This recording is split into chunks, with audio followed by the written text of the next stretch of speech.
Вам добраться в любое место в Польшу или как? Так и не.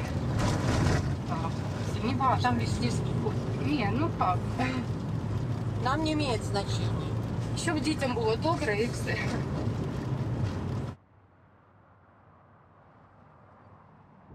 Le réalisateur polonais Maciej Kamela a parcouru les milliers de kilomètres à bord d'un minivan pour aider des Ukrainiens à fuir les bombardements russes.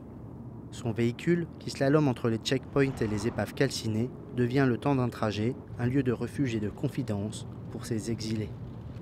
Moi, je me suis engagé en tant que bénévole le 3e jour de cette invasion à grande échelle russe en Ukraine.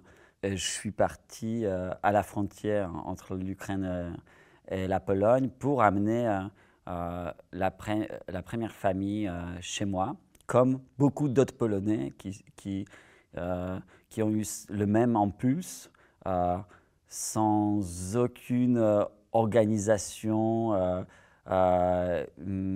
ni initiative de la part de l'État. Как-то тебе не слишком жарко, Саня, в этой куртке?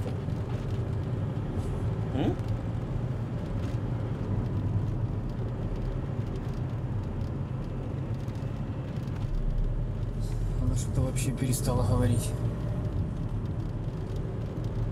Но они в этот момент находились в комнате. Я не знаю, как они вообще выжили. У меня дверь вышла с коробкой в коридор. Très vite, dans ce voyage, je me suis aperçu que je deviens témoin de récits qui sont inouïs et peut-être je suis une des premières personnes qui entend parler des crimes de guerre qu'à l'époque, le monde n'était pas au courant. J'ai besoin aussi d'assistance pour la conduite. J'ai fait appel à un ami, chef opérateur, mais aussi un très bon conducteur qui est venu avec moi. Et c'est comme ça qu'on a décidé de faire les films. Et très vite, on a aussi compris que ce film doit se contenir à l'intérieur de cet habitacle, de ce véhicule que je conduis, parce qu'il nous fallait faire un film qui se fera en parallèle des actions humanitaires que j'ai menées depuis le début. Parce que je ne voulais pas m'éloigner de ce geste bénévole qui ont commencé toute cette histoire. А маму тоже, говорю, спрашивала тоже, где же, говорю, как ее, куда, как, где похоронили. ДНР забрали, а где похоронили, неизвестно. Тоже надо будет выяснять, хоть, не знаю, справку какую-то, хоть на могилку куда-то приходить. Короче, не дали ни попрощаться, ни вообще ничего не дали. Même avant le début du tournage,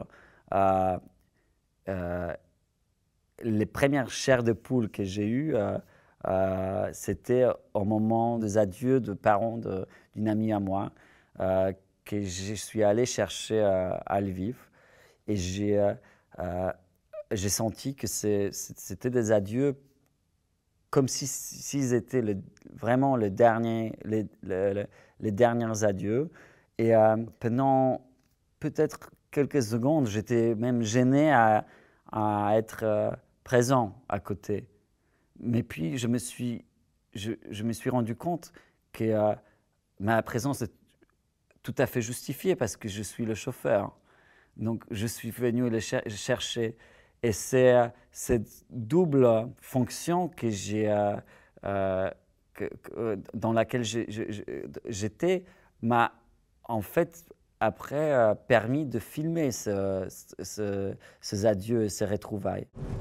Сергей, вы можете мне переслать карту пациента? Ну, вы сейчас увидите, она не доедет так. Я, когда со мной разговаривали, я сказал, что должна быть медицинская бригада, медицинская машина. А я просто волонтер.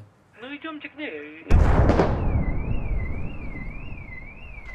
J'avais tout un réseau de personnes qui m'aidaient, sans lesquelles toutes ces actions n'étaient pas possibles. C'était des gens qui cherchaient des médicaments, qui levaient des fonds, qui faisaient des cagnottes pour qu'on puisse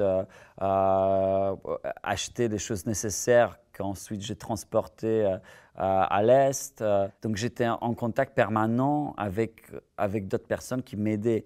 Mais c'est vrai qu'il fallait être un peu omniprésent parce que les gens, comme on voit dans le film la famille de Sofia, les gens de temps en temps entraient dans cette voiture sans aucun plan pour ce qu'il devait, ce qu'il pourrait devenir, où est-ce qu'il pourrait aller. Ils voulaient juste qu'on les amène quelque part où il n'y a pas de bombes qui tombent.